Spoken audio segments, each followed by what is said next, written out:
Matt Wolfe, I'm so excited that you're actually here with me having this conversation. You have been somebody I've been watching, I feel like forever, but it's only been a few months really. It all started back right after Chat GPT became public, and I saw one of your first big videos. I'd like to start like this. It seemed as though you came out of nowhere and suddenly you were everywhere. Now, I know that's not really the case, but what's the story? How long have you been at this YouTube thing, and how did you become the guy when it comes to AI? So yeah, thanks for having me. First of all, I'm really excited to be on the show. Love chatting about this kind of stuff. So super excited to deep dive on this stuff with you. But yeah, to answer the question, I started my YouTube channel back in 2009. So this has been 14 years in the making. But back when I first started my YouTube channel, I was really into WordPress and teaching people how to build websites and different WordPress plugins. I think the very first video that I ever put on my YouTube channel, I actually left it there. I've unlisted most of my videos from over the years just because they're not so relevant to AI anymore. But my very first video was how to put affiliate links into WordPress blogs. And it was a quick tutorial on how to do that. And that video was from, I think, July of 2009. So that was the first video I ever put up. Yeah. So over the last 14 years, I was making content around digital marketing, blogging, content marketing. I had videos about running Facebook ads and Google ads and SEO. And I've kind of gone down all of the various digital marketing rabbit holes over the years. And it just, it was just always kind of this is what interested me. I've always sort of been a techie, nerdy kind of person. And I just gravitated towards marketing and pay per click and SEO and all of that kind of stuff. So I made a lot of videos around that over the years. And then I'm fast forwarding and jumping over a lot of stuff. We'll probably get into some more of the details as we get to the conversation. But fast forward to 2022, I really started to get into the AI stuff. I discovered Mid-Journey. I started making art with Mid-Journey. I came across some tutorials on how to train my own face into AI art and started to generate images of myself in AI and, various fantasy situations and in space and just all sorts of fun images. And when I started to come across that stuff, that was the new rabbit hole that I wanted to start making videos about. So I started making quick tutorials about how I was doing this stuff with AI. And that started to get some attention. I think the first video that I did where I talked about training your own face into AI, that video was the first one where I actually started to get some like real traction, right? It was at the end of 2022, maybe about October of 2022. That video, I think, got 20,000 views or something like that within a couple months of it going live. And I kind of started to think, okay, people like this AI stuff a lot better than my marketing content, my content about, advertising and SEO and stuff like that. At the time, there wasn't a lot of YouTubers talking about this stuff either. There was maybe 2 or 3 other channels that I noticed talking about AI stuff. But because that video took off, I went, I'm gonna keep making more videos about this because people seem to keep coming back and watching these videos. And then I had a video right after ChatGPT came out, maybe 2 weeks after ChatGPT came out. It was called something to the effect of "This is better than ChatGPT." That video, I remember I published it at like 10 p.m. at night on like a Tuesday or something like that. Went to bed, didn't think anything of it, thought I was going to wake up to a couple thousand views like any other video. I woke up the next morning and it had almost 100,000 views just in the time that I'd been sleeping. And I went, "Oh wow, this is really crazy." I went and shared some of that success on Facebook and on Twitter, and I went, "Wow, look at this video is really blowing up." And I think that sort of fueled the fire a little bit, and it kind of got more and more viral. And eventually, that video went on to do something like 1.2 million views, and to this day, is still the most popular video on my channel. And long story even longer, I just kept on going with the AI stuff. I just kept on finding cool new AI tools, finding cool AI news stories and making videos about it. And I know I jumped over a lot of stuff, but yeah, it's been a 14-year journey.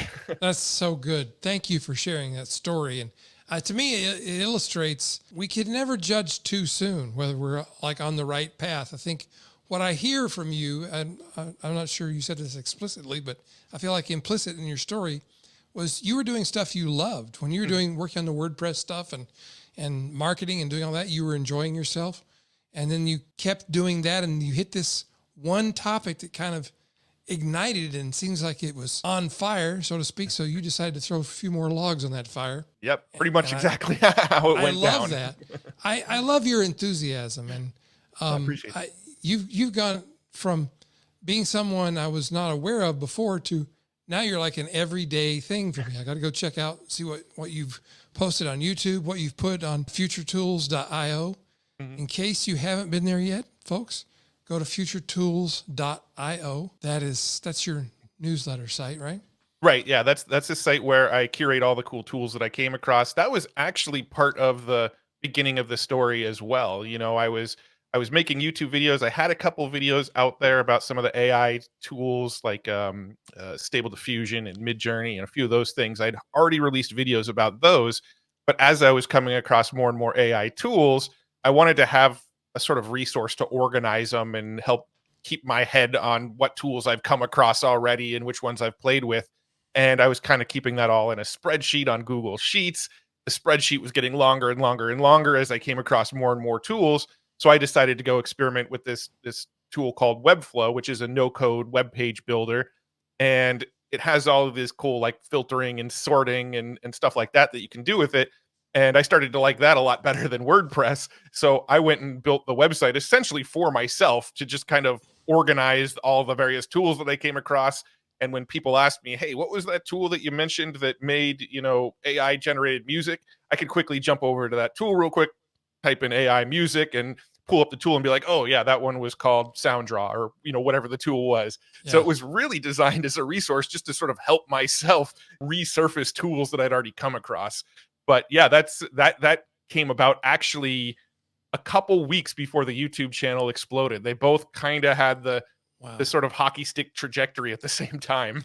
Well, I appreciate you making the site because I was watching the videos and I was referencing links and things that you shared. I did the whole put my own face inside AI, and there were people on my team who are much more technical than I am, who are like, "How did you know how to do this?" And I finally had to fess up and say, "Well, it's Matt Wolfe that knows how to do it. I just followed his instructions on YouTube."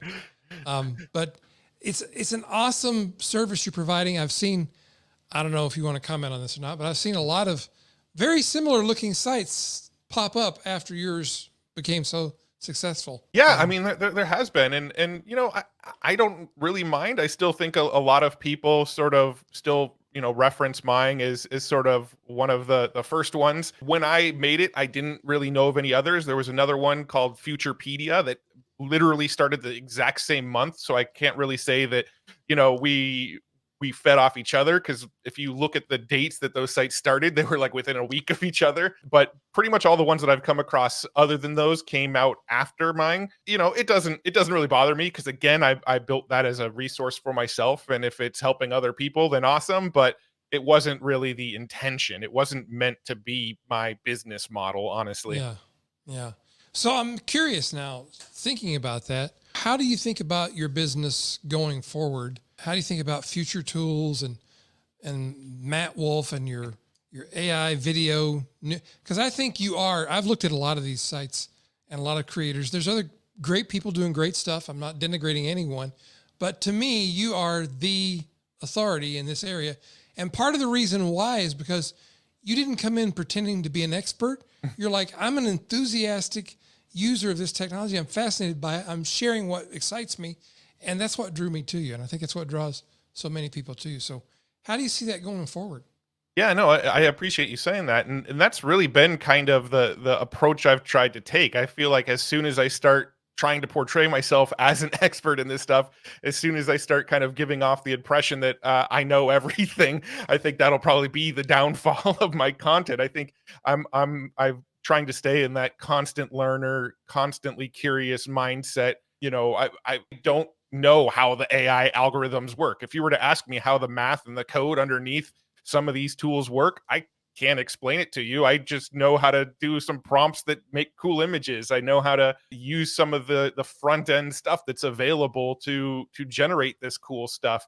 And over time, I'm sure I'll get a better and better understanding of how the code and math and stuff underneath it works. But I I just love always taking that perspective of like, I never know enough. I'm going to keep on learning and keep on finding out more stuff. But as far as the business goes, there's really there's three main aspects now with a fourth kind of coming into play here. So I've got the FutureTools website, which the tools on the site, if they have an affiliate program, I'll use an affiliate link. I would say 75% of the tools on the site don't have affiliate links, but if there's an affiliate link available, I'm going to use it. I disclose on every page if it's an affiliate link or not. So I generate revenue from that. I've got a featured listing on the website now where various tools can actually pay to essentially boost their tool to the top of the listing for a 1 week period. So I allow people to do that now. So that sort of essentially covers the costs of running that site. It's not anything crazy. My main revenue model right now comes through sponsorships. I've got the other two areas of my business are my weekly newsletter, which recently just passed, I think, 135,000 subscribers. So I've got that newsletter, and then I've got sponsors that sponsor the newsletter. And then I've got the YouTube channel, and I have sponsors that sponsor the YouTube channel. So it's really largely sponsorship revenue that runs the business now.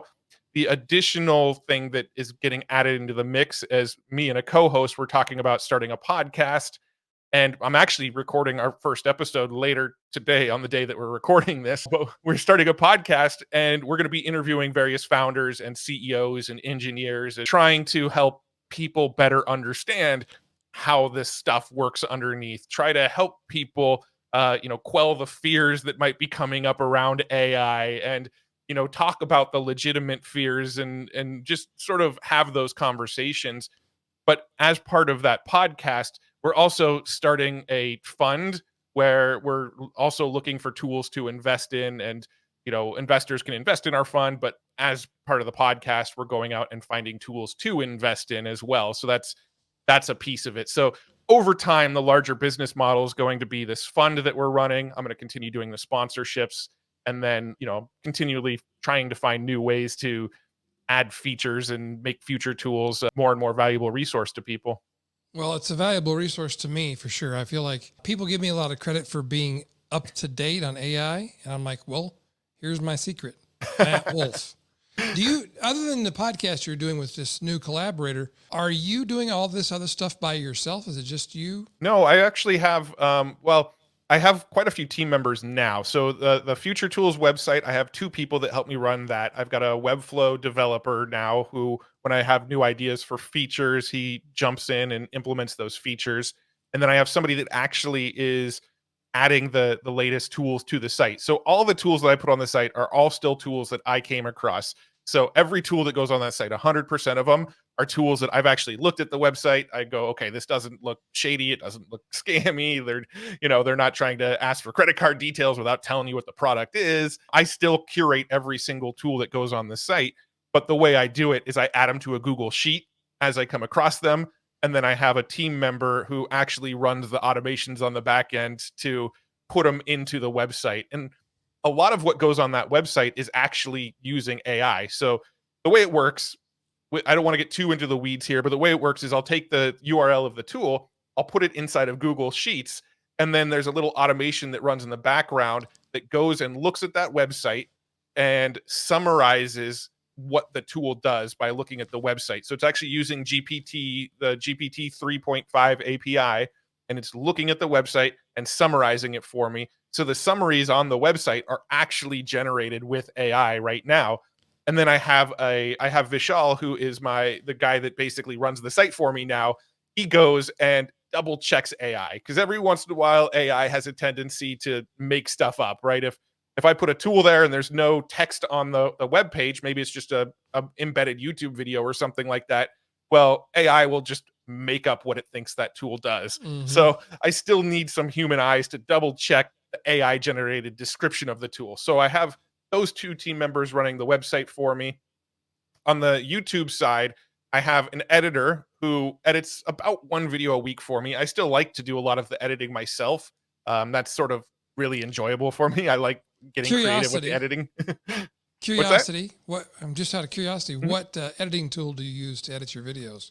I use DaVinci Resolve. So I record with a tool called vMix, and vMix it's similar to like OBS for recording, Yeah. but it records multi-track. So it'll record my screen and my camera on separate tracks. That way, when I go to edit, I can sort of put my camera in different positions and Beautiful. stuff like that. So I record with vMix, I edit with DaVinci Resolve, and then I have an editor who edits my Friday news breakdown videos for me. So if you look at my YouTube channel, you'll notice sort of two distinct editing styles. Mine's a little bit more toned down, not a whole lot of like cuts and changes and transitions, just sort of very basic. And then I have the Friday news videos where you'll probably notice sound effects and memes and crazy transitions and stuff flying on the screen. That's my editor on those Friday videos, taking the news that I record and then editing it together. And then I also have what I've been calling my creative director. He's somebody that I just recently started working with, who actually helps me with ideas for videos, ideas for titles, ideas for thumbnails. He's actually helping me with like scripting some videos as well. He's just sort of somebody that I brought on board to bounce ideas back and forth with me, so I never have that writer's block kind of thing. So that's somebody that I just recently brought on that's really helping me out. And then I have a whole agency team that aren't, necessarily employed by me, that run all the sponsorship side of things. So they're going out, and any sort of inbound sponsorship requests are actually going directly to them. They're doing any sort of back and forth on negotiating prices on the sponsorships, and they handle all that stuff for me. So it's growing into a bigger and bigger operation. But for the first 6 months from the time that one viral video blew up to 6 months later, I was doing everything myself. It's only been within the last, call it 8 weeks, that I've actually started bringing in people to help me with it all. Well, it's probably good that you did, because now you can get some sleep every once in a while. Exactly. Thank you for that peek behind the curtain. I appreciate that very much. The nerd in me feels like I've been given water for my thirsty soul. So I appreciate the shares. If we could shift for a moment, the audience for this show and for our podcast and for our list tend to be creatives, writers. We have a lot of copywriters and marketers, of course, but also lots of people with YouTube channels about various different topics. Mm-hmm. What do you think, what should our approach be as creators to AI? How should we think about it? A lot of people are worried this is going to, like, people are just going to create a bunch of faceless YouTube channels, or even, I think more scary, video that looks like it's a real person, but it's not. Should we be worried? What should we do? I think, I think that stuff is going to happen. I mean, we're already seeing a lot of the faceless YouTube channels. I don't know how many times I open up a video now and I can tell it's an AI generated voice throughout the entire thing. And I'm sure they got the script from ChatGPT, and then they got a voiceover from 11 Labs or one of these AI audio tools, and maybe they just put together slides or something like that. So I have been seeing that more and more. I've also started seeing there's a new tool called Hey Gen, which is really, really good at sort of deep fake kind of videos where it looks like a real person on screen talking. The voices are fairly realistic and harder to tell. You can still kind of tell that it's something's a little off, but it's getting better and better. So I do think that's going to happen. And, it is sort of one of my concerns that we are just going to have loads and loads of low quality, low effort content flood the market. But I also think as that happens, it adds more value to the people that are real, right? Like the people like you and me who we're putting our face on camera. You can actually hear us talk. Maybe from time to time, we'll actually bump into each other at live events in person. I think more value over time is going to be put on that. There are a lot of AI channels that have popped up since my channel's come out, but my channel still seems to do a lot better with the view counts than a lot of these other channels, because a lot of these other channels are taking some of the shortcuts. They don't want to put themselves on camera. They want to have these AI voiceovers do all the work. And I don't think that really resonates with audiences as much as a real person. I believe that people, for the most part, get on YouTube to connect with creators. That there's a lot of channels that I watch, and most of the channels that I watch frequently, I watch them because I connect with that creator. There's the Casey Neistats of the world, the Marquez Brownlees, Pat Flynn, who I think you and I mentioned through email, who's a mutual friend of ours. Those types of people are real people. Those are the channels that I gravitate to, and I don't really see that changing anytime soon. I think it's only going to become more and more important as AI gets more and more mainstream and more people start to use AI. So I think, being real is just becoming more and more valuable as AI grows in popularity. Yeah, I agree. And I think also those of us who are okay with letting our personality come through in our content. And I'm a big believer in just being your weird, quirky self. And so I do believe in data driven business. So I like to look at what's happening with my analytics and what kinds of videos are working and what kinds are not. But ultimately, I'm making the videos I make for me first, Right. and then for my audience. And I think that's the proper order. Right. I agree. I feel like from your content, you're really enthusiastic and fascinated by this stuff. And that's what draws me to watching your videos. Absolutely. Yeah. It has been a little bit of a sort of back and forth mental game with me, if I'm being totally honest, right? I have on YouTube tried to make videos that I think will do well for the algorithm, or videos that I think, oh, this is one that I don't really feel like making, but I think the audience will like it. And almost every single time I try to do it for the audience or do it for the algorithm, those videos almost always underperform the videos Yep. where I'm just, here's something cool I found today and I want to show it to you, So I've had to, it has been a little bit of a mind trip to sort of get my head going with just keep doing the stuff that excites you and talking about the stuff you're having fun with, because that's what people are coming for. And whenever I start to stray and try to like feed the numbers, I never seem to get the results that I want to get with it. Yeah, I've had the same experience. So I keep telling myself I'm done playing that game. I'm just going to make the videos that seem interesting and like a cool idea to me. But every once in a while, I get suckered in by, well, I just look at the research. I can figure out the keywords and blah, blah, blah, blah. It Right. never Yeah. seems to work out for me the right way. Yeah. So I think it's always just going to be a constant course correction, right? Like yeah, I'm sure I'm always get a little off course and then course correct. And that's just kind of how I always see it. yeah, same. I think that the people who are creating these large scale spammy operations where they have like a dozen or 3 dozen YouTube channels, or I saw one guy who's published 100 books in the last 30 days. And I'm like, well, okay, AI helps us get speed to create things. Yes. But if you're just going to do that kind of stuff, I feel like I think I've coined a term, speediocrity. I like it. It's how to be mediocre at scale really fast. And I don't think that's going to work for people long term. I feel like what you said is true. The more value we can provide, the more real we can be, the more like you approaching this as an enthusiastic observer of the space is compelling. And it's because you're a human being that we like. I think that's the key.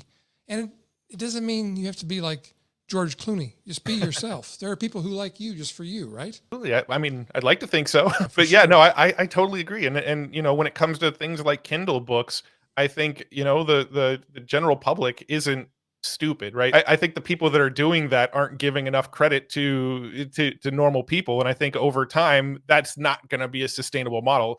In fact, Amazon just made new rules about how you have to disclose whether or not any content you put on Kindle was generated by AI, so that in the listing it's going to tell you it was AI generated now. And if you sort of try to bypass that or get around that, you're going to get the slap from Amazon. So I think over time trying to find these shortcuts is never the answer, right? When it comes to like SEO, people constantly tried to find shortcuts, and then we had penguin and various animal slaps, where now all of a sudden the people that spent all this time and all this money on trying to do these quick hacks for SEO, it didn't work for them anymore. Well, I feel the same way about YouTube content that's low effort and Kindle content that's low effort. It might work right now, but it's a very very short-sighted strategy. Yeah, for sure. 100%. So just make good stuff that helps people. And I'm excited because I'm a copywriter and I write not only for clients, but I'm writing some fiction as well. I'm using AI to help me in those endeavors. I look at it as a tool. I'm not worried it's going to replace me. I feel like it enhances me. Right. I feel the same way. Yep. So that's where I would urge people to focus on. Yeah, I think AI is a great co-pilot, right? If you're trying to, I do a weekly newsletter right now. I use AI to help me. The way I typically do it is I write down all of my thoughts that I want to share in the newsletter for that week, and then I actually take my write-up of everything I've got for the newsletter And lately I've been using Claude a little bit more than ChatGPT just because you can actually paste longer content into it. I love And then Claude for that reason. yeah, and so I've been posting it into Claude and then saying, "Can you double check this for me for readability, grammar, and spelling?" And it will actually go and find any of the little grammar quirks and also say, maybe if you reworded this sentence, it might read a little bit better. So it's all the thoughts from my head. It's all still, here's what I think about what's going on this week, but it's just cleaned up a little bit by AI. Right, right, exactly. So let's do that. Let's run through what are the tools that you use like every week that are crucial to you running your business. Sure. Yeah. So I might forget some, but off the top of my head, Feedly Leo is one that I really, really love. So Feedly is like an old school RSS feed reader where you can go and find different blogs, plug in the RSS feed into Feedly, and whenever a new post comes up, it'll show it to you inside of Feedly. But they recently added an AI element, which is kind of, it's almost like a twist on Google Alerts sort of Hmm. thing, but using AI. So I can go in there now and I can tell it, I want you to find articles and news for me about this specific topic. For me, I have it looking for AI, generative art, machine learning, neural networks. I have a handful of keywords that whenever it finds an article, it brings it to my attention and it just searches the whole web for it. So it'll surface blog posts and websites that I would never normally read, and it'll bring them to the surface. And if it starts bringing up stuff that you don't find relevant, you kind of train it over time. You say, I like this article. I want to see more of this. I don't like this article. I want to see less of this. And so over time, this feed reader, like Google Alerts, goes out and just searches the web for these topics, but then you sort of train it so it narrows in on exactly the type of content that you're looking for. So when people ask me, how do I stay so in the loop with like the AI news and the latest AI tools? That's the secret. I'm using Feedly. It's going out there and bringing all the latest stuff to me, and I'm just checking in on it every single day. Wow. So that's Feedly Leo. I use Midjourney constantly. You know, my YouTube channel. I get a lot of people saying they like my YouTube thumbnails. I usually use Midjourney to make the thumbnails, and then I'll take the image that I made in Midjourney, and I will pull it into Stable Diffusion. And in Stable Diffusion, I'll train my own face into it. And you know, when I was on the Social Media Examiner podcast, we actually walked through that process on that podcast episode of how I start with a Midjourney image, train my face into the image, and that becomes the YouTube thumbnails. So I use those two tools quite a bit. I use it a little bit less these days, but I do use it from time to time. I actually made a video where I made a complete video game using ChatGPT, where it wrote all the code for me, and I went back and forth with ChatGPT, so it wrote the code for me. I've used it to write like video scripts for me, not like my YouTube scripts, but to make like a short film kind of script. Hmm. I've had it help me with that kind of stuff. I've used it to create like a prompt generator. So I can say, here's 5 or 6 prompts that I really, really like that I generated in Midjourney. Make more prompts like this. And, you know, getting the context of the prompts that worked well, it gives me even more prompts. So I've used it for that. I use Anthropic's Claude a lot now for a lot of summarizing long articles, you know, pulling a PDF in and then saying, you know, give me the main bullet points of this PDF, or maybe there's a new AI research paper that came out and I'll try to skim the paper and it's just over my head. I have no idea the terms they're using. It's just confusing me. So I pull that paper into Claude and say, explain this like I'm 5, and it gives me the, you know, the high level overview of how that research works. So I'll use Claude for that. Those are really the main ones that come to mind that I'm using every single day. But I'm sure there's some that are slipping my mind because I'm using a lot of them. Well, Yeah. you got an exhaustive list at FutureTools.io. People can check in, but I love the fact that you're using the technology as well as reporting on it. I use it as well, Mm. and I think as there are so many things that right now it's unique that AI is doing and we've never seen before. But I've also noticed it's becoming more and more of a feature inside other apps. Like Canva is a great example. Mm-hmm. They've integrated AI, and I know lots of companies have Notion and different tools are available with AI functionality. But Right. I think it's gonna become more and more a feature. Yeah, I agree. And that's where the big change I think is going to come is more and more people are using it. Like the thumbnail thing. I followed the tutorial that you published on your channel and made pictures of me Mhm. for thumbnails.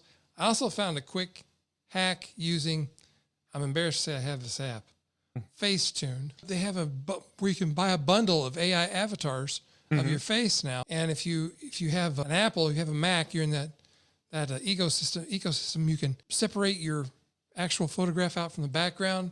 I can pop out on top of an AI background. So it's kind of a workaround. Yeah. Somebody who's less, I did it the hard way. So I figured I earned myself the privilege of doing it the easy way. Yeah, But I think you're going to see a lot more of that too. I think, the hard way, basically there's apps that are just trying to make it not the hard way, right? I think a lot of these AI tools, the very, very early ones like the Stable Diffusions and the Dream Boost where you can train your own face, these are the ones that really only the real, techie nerd type people are going to attempt. But the people that are developing that stuff, their goal isn't to make something that's hard for people to use, right? That's essentially the plumbing underneath.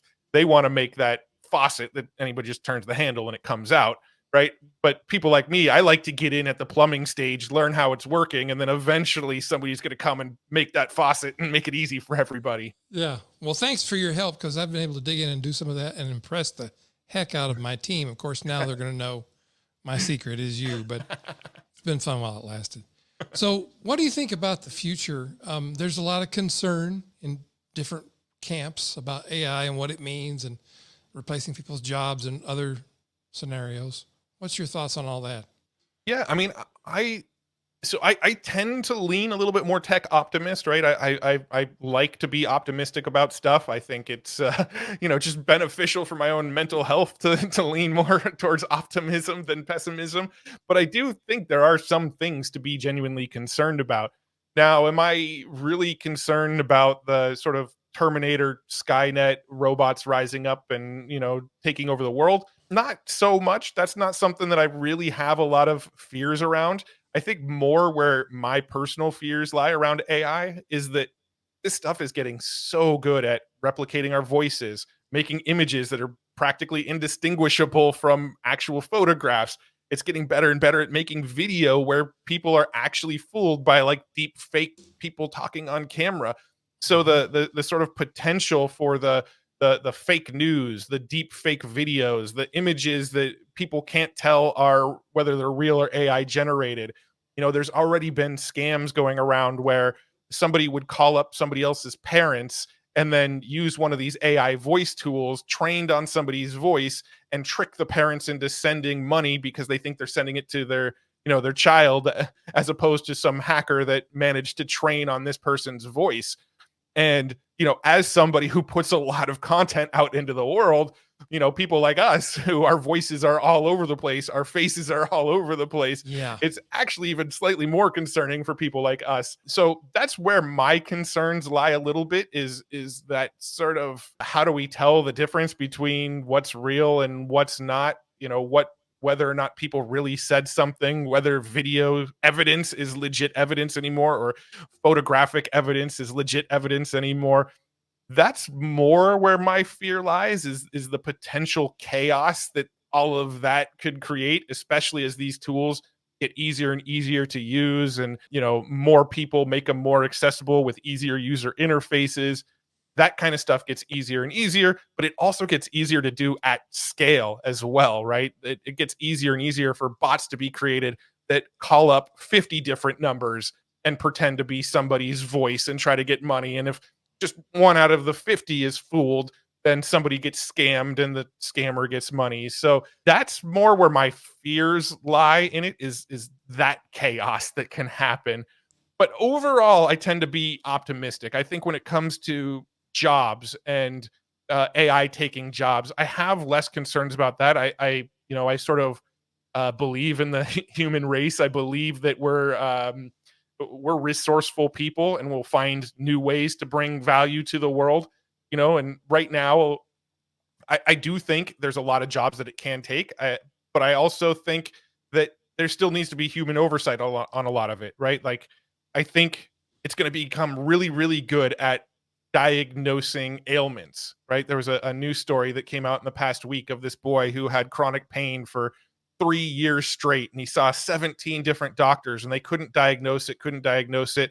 This lady went and put the symptoms of her son into, I think, Chat GPT or one of the chatbots that are out. I think it was Chat GPT, and ChatGPT actually diagnosed it, they took this diagnosis to another doctor, and that doctor confirmed the diagnosis, and they managed to actually get the child fixed, right? So I think there's a lot of really, really good things that are going to come out of AI like that, but I still think we're going to want that human oversight. I don't think people are just going to go, okay, the computer told me this is what I have, so now I'm going to go start taking, this drug to fix it. I think people are still going to want that confirmation from a human doctor, right? When it comes to legal stuff, there's a whole field of paralegals who their whole job is to sift through documents and find precedent for, the cases that they're working on.